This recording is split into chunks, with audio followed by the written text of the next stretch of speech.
আসসালামু আলাইকুম বন্ধুরা। হাতি কিন্তু খাওয়ার জন্য পাগল হয়ে গেছে, সব পাহাড় থেকে ভাঙা ছিঁড়ে নামতেছে। ভাই সব কিন্তু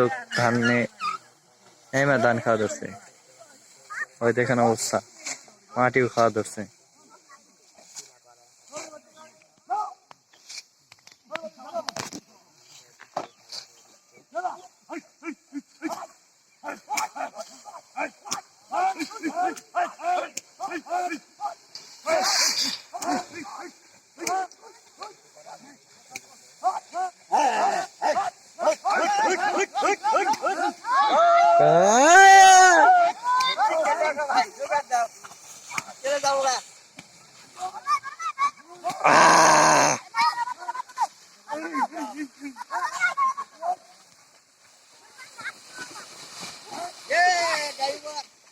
Now,